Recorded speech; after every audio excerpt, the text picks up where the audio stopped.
कैसी हैं आप सब। उम्मीद करती हूँ आप सब अच्छी होंगी, मैं भी अच्छी हूँ। और आज का आप लोग मेरे थंबनेल को देख के समझ ही गए होंगे कि आज मैं किस टॉपिक पर वीडियो बनाने वाली हूँ। ये बहुत इंपॉर्टेंट टॉपिक है और ये गलतियाँ लगभग सारी महिलाएं कर रही हैं। तो आपको आज मैं वो बताने वाली हूँ जिस पर आपको सबसे ज़्यादा ध्यान रखना है, जिससे आपकी प्रेगनेंसी 100% कन्फर्म हो।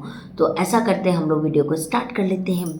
आज मैं आपको बताने वाली हूँ वो कारण जिसकी वजह से सब कुछ करने के बावजूद भी प्रेगनेंसी कंसीव नहीं होती है। तो गाइज, हम लोग क्या क्या गलती करते हैं। हम लोग हर चीज़ को फॉलो कर लिया, हर चीज़ कर लिया जो भी हमको डॉक्टर ने बताया, हम ऑनलाइन भी देख रहे हैं, सब कुछ कर रहे हैं, फिर भी हमको हर महीने पीरियड्स आ जा रहे हैं। तो एक तो मैंने आपको बताया कि आपको पीएमएस की प्रॉब्लम हो सकती है, जिसमें आपको सारे सिम्टम्स आएंगे, सब कुछ आएगा, लेकिन आप पीरियड्स आ जाएंगे। और दूसरा चीज़ ये है कि महिला इन्फ्लुएंस बहुत जल्दी होती है। इन्फ्लुएंस का मतलब है कि एक दूसरे को देख के वो चीज़ें करना, ये बहुत ज़्यादा करती है। अपना दिमाग, अपना सेंस ऑफ ह्यूमर नहीं लगाती है। आज मैं एक ऐसी शख्स के बारे में आपको बताने वाली हूँ जिनसे वाकई में मैं इतने दिन से मेरे पास में कमेंट्स आ रहे हैं, मैं सबके रिप्लाई करती हूँ, लेकिन एक पहला कमेंट एक ऐसा आया जिसको देख के मुझे वाकई में बहुत खुशी हुई कि जेन्युइन ऐसा ही होना चाहिए और ये बिल्कुल सही है। पूजा जी के बारे में मैं बताना चाहूँगी। पूजा जी ने अपने सारी चीज़ों को नोटिस किया, गायनोवेदा लिया, गायनोवेदा के बाद में उनको जो भी चीज़ें फील होती चली गई वो नोटिस करते चली गई। और उनका कहना है कि गायनोवेदा की मेडिसिन लेने के बाद में मेरा शुगर बहुत ज़्यादा बढ़ा है, और जैसे मैंने गायनोवेदा बंद किया मेरा शुगर डाउनग्रेड हो गया, फिर से मैंने स्टार्ट किया, फिर से अपर गया। और उनके जो फैमिली डॉक्टर है उन्होंने उनको पूरी तरीके से मना कर दिया कि आप गायनोवेदा मत लीजिए। तो आज मेरी उनसे बात हुई, उन्होंने मुझे बताया सारी चीज़ें। वैसे तो उन्होंने मुझे पहले भी बताया था, लेकिन आज जब बात हुई तो उन्होंने मुझे बताया कि नहीं मैम, मुझे गायनोवेदा की वजह से ही ऐसा हुआ है। गायनोवेदा की वजह से शुगर इतना ज़्यादा अप डाउन होना, ये तो मुझे नहीं लगता है कि ऐसा हो सकता है। बट उनका रिप्लाई बार बार यही रहा है कि मैम ऐसा हुआ और मैं गायनोवेदा अब नहीं लेने वाली हूँ, क्योंकि मैंने देख लिया है कि गायनोवेदा से ये प्रॉब्लम है। तो गाइज, पहली चीज़ मैं आपको ये बता दूं कि मैं यहाँ गायनोवेदा की बात नहीं कर रही हूँ, मैं आप कोई भी मेडिसिन ले रहे हो उसकी बात कर रही हूँ। कि अगर कुछ भी ऐसा लगता है कि नहीं आपके हेल्थ के साथ ये सही नहीं हो रहा है, आपको ये पहले सिम्टम्स नहीं आते थे, अब ये सिम्टम्स आ रहे हैं, तो इसका क्या कारण हो सकता है, तो उसको बिल्कुल इग्नोर मत कीजिए। क्योंकि आपकी बॉडी आपको इंडिकेट करती है। जब आपको भूख लगती है ना, तो आपकी बॉडी ही इंडिकेट करती है कि आपको खाना खाना चाहिए। जब आप एनर्जी महसूस नहीं करते हो तो आपकी बॉडी आपको फील करवाती है कि आपको कुछ एनर्जी ड्रिंक या एनर्जी टाइप फूड लेने चाहिए। तो आपको आपकी बॉडी इंडिकेट हर चीज़ के लिए करती है, बट हम क्या करते हैं, हमें इग्नोर कर देते हैं उस चीज़ों को, और हम बोलते ठीक है ना, चलो ना, ठीक हो जाएगा। लेकिन ये जो हम बोलते हैं ना, ये हमको बाद में बहुत भारी पड़ जाता है। तो इसीलिए आपकी बॉडी का इंडिकेटर आप बिल्कुल समझिए। दूसरी जो मेन बात है कि सपोज मैंने देखा है कि गायनोवेदा में इतनी सारी ऑडियंस होने का रीज़न जो बना है वो है इन्फ्लुएंस होके। अच्छा, इसको ये रिजल्ट आ रहा है, मेरे को भी आएगा। अच्छा, इसको नहीं आ रहा है मतलब मेरे को भी नहीं आएगा। नहीं, ये चीज़, कोई भी मेडिसिन लो, गायनोवेदा, वेदास केयर, नामिया, वॉटेवर, कोई भी ब्रांड की मेडिसिन लो, आपको बेनिफिट हो रहा है तब आप लो, आपको बेनिफिट नहीं हो रहा है तो आप बिल्कुल मत लो। आपको ज़रूरी नहीं है कि उससे बेनिफिट हो, अगर उसको हुआ है तो, क्योंकि उसकी बॉडी का स्ट्रक्चर अलग है, उसकी बॉडी की डिमांड अलग है, और उसकी बॉडी में जिस तरीके से वो मेडिसिन वर्क किया है वो ज़रूरी नहीं कि आपकी बॉडी में भी करे।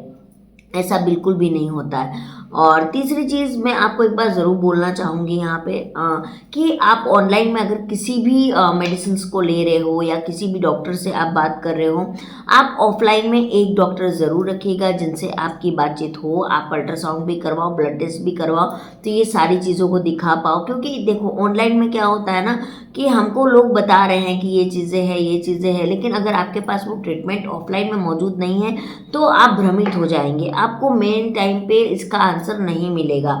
तो ये चीज़ें मुझे लगती है कि नहीं, आप ऑफलाइन में अपने डॉक्टर्स के साथ ही ट्रीटमेंट करवाइए, वो ज़्यादा सही रहता है। भले आप मेडिसिन कहीं से भी खाओ, उससे कोई प्रॉब्लम नहीं है, बट ऑफलाइन में एक डॉक्टर ज़रूर रखो जिससे कि आप अपने चेकअप रेगुलर करवाते रहो। आपको कुछ भी ऐसा होता है तो आप उनको बता पाओ, ये बेहद ज़रूरी है। चौथी चीज़ है जो कि करीब करीब मेरे पास में 10-12 कमेंट्स आए हैं इसके कि मैम हमारी गायनोवेदा हमने छोड़ दिए हैं, हमको इससे प्रॉब्लम हुआ है, हमने नामिया छोड़ दिया है, तो हम क्या करें इन मेडिसिन का, ये ले ले वो ले ले। तो देखो गाइज, आपके लिए क्या इंपॉर्टेंट है वो देखो, आपके लिए हेल्थ इंपॉर्टेंट है या पैसा इंपॉर्टेंट है। अगर हेल्थ इंपॉर्टेंट है तो आप बिल्कुल भी वो सारी दवाइयाँ मत लीजिए जो आप फिट नहीं दी है ना। आपको जो बेनिफिट नहीं दिया है, आपको साइड इफ़ेक्ट्स हुए हैं, आपको प्रॉब्लम्स हुई हैं, तो उन चीज़ों को ज़बरदस्ती सिर्फ ये सोच के लेना कि मेरे पैसे बर्बाद हो जाएंगे, तो ये बिल्कुल गलत है। आपके पैसे बर्बाद हों या कुछ भी हो, बट आपको आपके हेल्थ के साथ बिल्कुल खिलवाड़ नहीं करना है, तो ये आप बिल्कुल ध्यान रखिए। चौथी जो मेन इंपॉर्टेंट चीज़ है वो मैं आपको बताने जा रही हूँ। सबसे बड़ी गलती जो हम लोग बहुत इग्नोर करते हैं इन चीज़ों को, मेंस्ट्रुअल साइकिल आती है तो हम हाइजीन का ध्यान नहीं रखते प्रॉपरली, और उससे हमको यूटीआई इन्फेक्शंस भी होता है, यानी यूट्रस में इन्फेक्शंस भी हो जाता है। तो आपको सबसे ज़्यादा हाइजीन का ध्यान, कपड़ा यूज़ नहीं करना है, आपको पैड यूज़ करना है, आपको उसकी सफाई क्लीनिंग अच्छे से करनी है। इंटीमेट वॉश आता है, आप उसको भी ले सकते हो क्योंकि उसकी जो पीएच की मात्रा होती है वो, तो आप इंटीमेट वॉश भी यूज़ कर सकते हो, मार्केट में हर ब्रांड की मिलती है, आप ले सकते हो। और साबुन का यूज़ मत कीजिए क्योंकि साबुन का जो पीएच स्केल होता है वो बहुत ज़्यादा होता है जो आपको हार्म कर सकता है। और साथ ही साथ आप पैड का यूज़ करो, ज़रूर से पैड यूज़ करो, पैड बहुत ज़रूरी है। और इसके बाद में अगर आपको बहुत हैवी पीरियड्स होता है तो आप अपने पैड को हर 2 से 3 घंटे में चेंज करो। अगर आपको कम पीरियड होता है यानी लेस पीरियड की प्रॉब्लम है तो भी आप 7 to 8 आवर में अपने पैड को ज़रूर से चेंज करो। अगर आपको बहुत ही लेस पीरियड है और आप सोच रहे हो कि यार मेरे तो एक में नहीं आता है, तो भी आप उसको अल्टरनेट डेज पे या सुबह शाम में एक बार आप उसको ज़रूर से चेंज करो। ये बहुत ज़रूरी होता है। वो ज़रूरी नहीं है कि वो पेट कितना यूज़ हुआ, ज़रूरी ये है कि उसमें से जो भी ब्लड डिस्चार्ज हो रहा है उसमें बहुत सारे, अगर वो वैसे ही पड़ा रहेगा हमारे यूट्रस के पास में तो बहुत सारे इन्फेक्शंस आपको हो सकते हैं। तो इसका आप ध्यान रखो क्योंकि हम प्रेगनेंसी तो कर लेते हैं, लेकिन प्रेगनेंसी के लिए हमको बहुत सारी चीज़ों का ध्यान रखना पड़ता है। साथ ही साथ जब आप इंटीमेट होते हो अपने हस्बैंड के साथ में या पार्टनर के साथ में, तो आप इंटीमेट होने के 1 से 2 घंटे के बाद में ज़रूर से जाके अपने यूट्रस को वॉश करिए, अपने यूट्रस को वैसा मत छोड़िए। क्लीनिंग बहुत ज़रूरी है गाइस, आप क्लीनिंग रखिए उसको अच्छे से ताकि आपको कोई भी इन्फेक्शन ना हो। और अगर आपके चांसेस होते हैं, आपको ओव्यूलेशन टाइम पर हो रहा है, तो बहुत आसान है आपका प्रेगनेंसी कंसीव करना, क्योंकि ज़्यादातर महिलाओं को या तो इरेगुलर पीरियड है या उनको ओव्यूलेशन नहीं हो रहा है या उनको एएमएच कम है, ये बहुत सारे इश्यूज होती है। लेकिन आपको ये हाइजीन का बहुत ज़्यादा ध्यान रखना है, वो चीज़ें नहीं करनी है, इसका ध्यान रखना है। आज से एकदम हाइजीन का आप ध्यान रखिए। डाइट अच्छा सा फॉलो कीजिए। डाइट का मतलब है कि आपको जो भी खाना है वो घर का बना हुआ खाइए। प्रोटीन का इंटेक, फाइबर का इंटेक, आपको कॉम्प्लेक्स कार्बोहाइड्रेट का इंटेक हो गया, आपको ये सारी चीज़ें करनी है। आप बाहर की जितनी भी तली भुनी चीज़ें हैं, रिफाइंड ऑयल है, ये सारी चीज़ें बिल्कुल बंद कीजिए। बेकरी का आइटम बंद कर दीजिए, यानी बिस्किट्स हो गए बाहर के जितने भी। और एक चीज़ आप सबसे ज़्यादा ध्यान रखिएगा कि जब आपका मेंस्ट्रुअल साइकिल चलता है उस टाइम पे आप शुगर को बिल्कुल अवॉइड करिए। वाइट शुगर आपको बिल्कुल भी नहीं लेना। अगर आप बहुत ज़्यादा मीठा पसंद करते हो तो हल्का सा गुड़ ले लो, लेकिन वाइट शुगर बिल्कुल मत लीजिए। तो अगर आप ये चीज़ें करते हो तो आपकी प्रेगनेंसी के चांसेस बहुत ज़्यादा और बढ़ जाते हैं। तो देखो, हमारी कोशिश है हर चीज़ को ठीक से करने की, बाकी तो ऊपर वाले की भी कुछ इच्छा होती है, बट ऊपर वाले को ब्लेम करने से पहले हमको खुद से पहले अपनी कोशिश करनी बहुत ज़रूरी है। और किसी मेडिसिन को भी ब्लेम करना ज़रूरी नहीं है गाइज, क्योंकि हम क्या करते हैं ना कि जब भी कोई मेडिसिन लेते हैं ना तो पूरी तरीके से उस मेडिसिन पे डिपेंडेंट हो जाते हैं कि जो करेगा ये मेडिसिन करेगा। लेकिन ऐसा नहीं है। अगर आपको योगा एक्सरसाइज नहीं होती है आपसे, आपको लगता है कि यार मेरे से नहीं हो रहा है, क्योंकि वेट अगर आपका गेन हो रहा है तो भी आपको बहुत प्रॉब्लम होगी प्रेगनेंसी कंसीव करने में। उसमें फॉलिकल ट्यूब ब्लॉक होने का खतरा बहुत ज़्यादा होता है। तो आप उस टाइम पे अपने वेट को जो है वो मेंटेन रखिए। वेट मेंटेन करने के लिए आप per day 30 to 40 minutes walking कीजिए। आप ये आपको करना बहुत ज़रूरी है। इससे आपको पीसीओडी पीसीओएस में भी फ़ायदा होगा, प्लस आपका वेट लूज भी करने में बहुत मदद होगी। तो आप ये ज़रूर कीजिए। जब भी आप एक्सरसाइज करते हैं तो आपको पहले बोला जाता है ना कि डायरेक्ट एक्सरसाइज नहीं करनी चाहिए, पहले बॉडी को स्ट्रेचेबल करना पड़ता है, उसके बाद हम एक्सरसाइज स्टार्ट करते हैं। तो उसी तरीके से वॉकिंग है गाइज।